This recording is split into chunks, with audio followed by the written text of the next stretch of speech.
Hey y'all. Hey. I hope that everyone is doing well. I know that I have been gone a few days, and y'all are probably like, it's over. There's no more highlighting for Women's History Month. But nope, surprise, surprise. I am back here, and I am excited to be here today with our guest. Today is Dr. Erica Stevens, and I met Erica during my tenure at the Boys and Girls Clubs I was at Boys and Girls Clubs of Chicago. She was at Boys and Girls Clubs of America. But when I tell you about people that you have to keep in your network and keep in your circle, because you never know when you are going to need to call on them. Quick story about how I know Erica and how she has been able to help and support me during times was there was a point in time period in 2013, and I sent an email out to my network and I was like, okay, y'all, I haven't been working. I was no longer working full time, and I had been consulting. And I was like, if anybody knows any consulting gigs, just let me know. I'm putting you on the radar. So about a week later, Erica emails me and says, hey, I got something at BGCA for you. Are you interested? I'm like, sure, let's talk. Let's do it. And lo and behold, by January, Erica made sure that I was signed on as a consultant. They sent me computers and everything. I got everything that I needed to work on this project with her. And so that is the power of your network. And that is the power of staying connected to people that are in your circle. And so, Erica, I appreciate you. I don't know if I ever got the opportunity to really tell you how I appreciate you, not just for that moment, but from the moment that I met you within the Boys and Girls Club family, and how you just embraced me and helped me to learn so many different things. So welcome, Dr. Erica Stevens. Hello. I am excited to have you here today. Why don't you tell us a little bit about yourself? Okay. Well, as Latrice said, I'm Dr. Erica Stevens. And and we met so many years ago. And one of the things that I realized in meeting Latrice, it was actually through conference work that we met when we used to go out and do regional conferences and train. And you know how you just connect to someone's spirit. And that is what happened, I think, with Latrice and I. And in terms of just a little bit about me, I am mom of two girls, both, well, one on the cusp of being a teenager, the other a teenager now, and wife of Artist Stevens, who's now the new CEO and president of Big Brothers Big Sisters of America. Woohoo! Yay! Shout out to artists for sure. Um, and I'm a only child, so that's a little bit about my personality that you will get. But I am a person who I don't mind being in the background because I rather put my head down and work really hard. That's just always been my personality, and more on the quiet side. So I'm the quietest person in my household. So that's just a little bit about me. I love it. I love it. And I think I forgot that you are an only child. That's our other connection. Yes. The Yes. only children. Yes. So that is awesome. Well, Erica, thank you for being here during this Women's History Month. It is important, as you know, to just highlight and connect women in our lives. And so I got 4 questions for you. Okay. And so the first question up is, what is an obstacle that you have been able to turn into an opportunity? Well, actually, I'm going to say that an obstacle, which many people may think is not one, is going from full time working to being a stay at home mom. And even in that adjustment of making it an opportunity for me, I went from full time to part time first. And then I moved into being a stay at home mom. And it was a big adjustment for me. I really, at first, it was because I felt like I just needed it. My kids were small, kindergarten, actually pre K and first grade. So they were small. So I could put a lot of time and energy into them. But what I quickly realized after a couple of months was I needed to pour energy into me. Hmm. And it was difficult because I was used to taking care of everybody else and not really taking care of myself. And I've said that in another moment, but yeah, I think turning that into an opportunity was finding all those things to make sure I was taking care of me. Yes, I love that. I love that because and that you have the space to do that, right? It's a Right. blessing that you had the opportunity to do that within your home because so often moms are trying to figure out how do I balance all of this? How do I do the work? How do I parent? How am I a wife or like whatever it is. So Exactly. that's really cool. What okay, I'm not supposed to be answering asking follow-up questions, but I'm just curious as to like what are one or two of those things that you found that you're like, nope, this is my non-negotiable. This is what I have to do for me. Um, I would think, well, this one actually wasn't a non-negotiable for me at first. It was one that my husband pointed out to me, and that was stepping away for a moment whenever I needed quiet time during the day, and making sure I attended to some of my own needs, poured something into myself. And now that's become a non negotiable. So if it's anything from getting up in the morning before everyone's up, and that's my time to read my Bible, to pray, because it's quiet in the house, I feel like I'm hearing and listening better, Mm, to what's happening to me inside. Um, So that's non-negotiable for me. The other, I think, is just feeling like there are moments when you know you need to get away. yes. And if that is taking a walk or going for me, going to sit on the porch by myself or being in my room, I'm now okay with telling folks like, you know what? I need a moment. Deuces. Yeah. Yes. And bye, like just for a moment, I just need the quiet space. So, and I said, I'm the quietest person in the house. So sometimes noise and activity feel very overwhelming to me. Yes, too much overstimulation, right? It's just overstimulation. So I know when I need to take a moment and to step away. So, um, it makes the energy come back up. It makes you feel better. Yeah. Yeah, absolutely. I love that because I'm an early morning person too. I Yeah. love the quiet time before Simone gets up and when it just feels like everything is still, right? Like there's no cars and I love it. It's my favorite time of the day. So I appreciate that. So thinking about this, how are you intentional about being resilient, right? And so you have to be resilient. I tell people it's not just the big things. It's not like the job losses or the divorces or those things in which we have to be resilient, but it could be little stuff like, we go out and we have a flat tire or, like we ran out of our favorite thing in the house to eat. Yeah. Yeah. How are you intentional about your resilience? I think I'm intentional. It goes back to just what I said. It's the non-negotiables, what you were asking. But I think you really have to think about yourself. How are you attending to yourself in terms of your mind, in terms of your body, um, your physical self.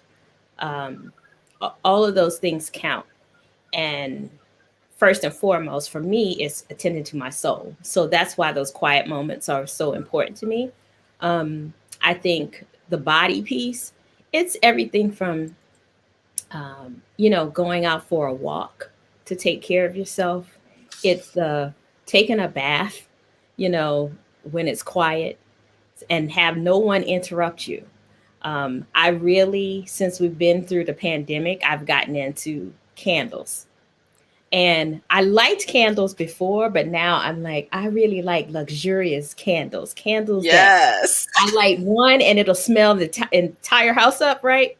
Um, and I do that while I'm cooking, while I'm reading, just whenever it hits me while I'm listening to music. I think all of those things are Mhm. important.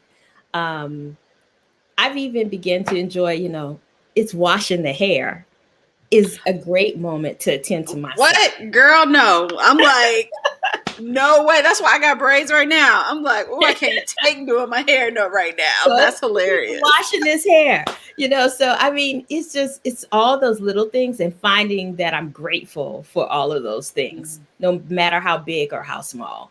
I think that's how it helps me to be resilient. And I think the last thing I would say is making sure you have the right people surrounding you. Yeah. Come Um, on. so Come you with can't it. have all those negative naysayers. Sometimes everybody goes negative, but Hmm. you got to know when to turn it off. Be it that you put down the phone, you turn off the television, or even if you have to tell someone really close to you, I can't hear that right now. Step away. Yep. Yeah, because it's not good for what's happening on the inside of you. Yeah. So those are the things I think that help me to be resilient, and knowing that, I've surrounded myself with people who are going to support me and be a cheerleader for me. And Yeah, absolutely. And that's a big thing for me, and that's what this is born from. Like, people are just like, oh, you're interviewing people now, and I'm just like, this is just something God laid on my heart, right? And he gave me a list of people, and though I just started writing names down, and I was just like, okay, like, I'm not attached to it in any yeah, way. It's just, these are the people that God laid on my heart. This is my way of like surrounding myself with even more positivity, and like I said, giving people, a few of their flowers while they're living. We're so quick to be like, oh my goodness, such and such is sick, or such and such is, oh, I should have told them. Well, tell them now. Tell your friends that you love them. Tell your people that you love them, right? And so exactly. surround yourself with those people. So it's so important. I totally agree with that.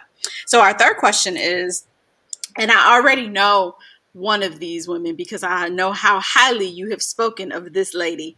But I don't know if that's who you choosing, but something tells me you might be.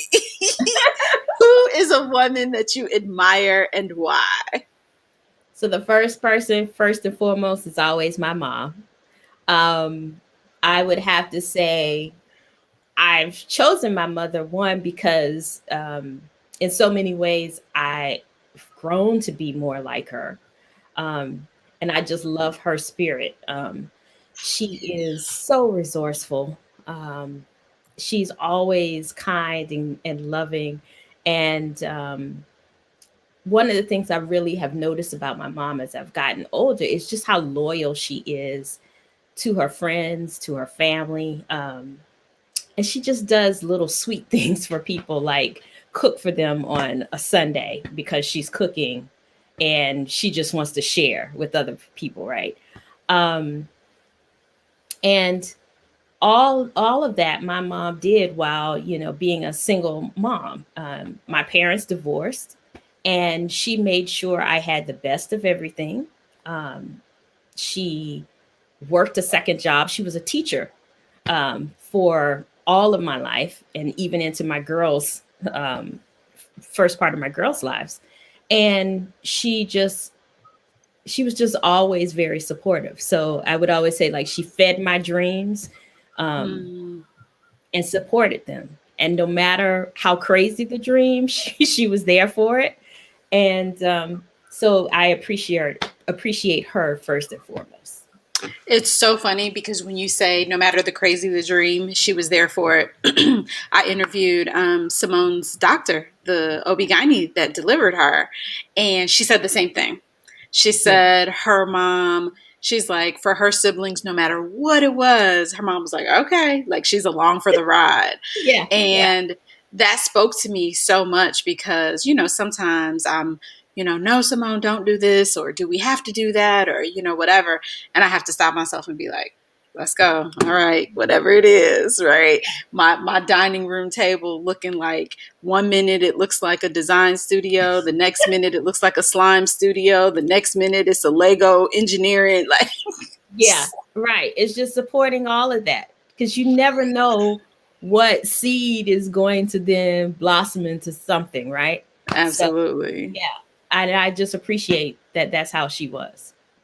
And I'm appreciative to learn that she was a single mom, because that's been one of my struggles after losing Paul, has just been like doing this solo mom journey and like Mhm. figuring it out and trying to figure out, am I doing am I doing it right? Right? Whatever right is. I don't even know what right is, Right. but Nobody knows. Nobody knows the thing. this parenting thing is more than a notion, so it's all good. All right, brings us to our last song. I mean, look at me, our last song, our last question, which is about the song. What is your woman empowerment song? What is the song that gets you going, that helps you just get into your day? So the first song that popped into my head, of course, was Shaka Khan, I'm Every Woman. But then, I said, there's some other songs, and it probably depends on the day and the mood.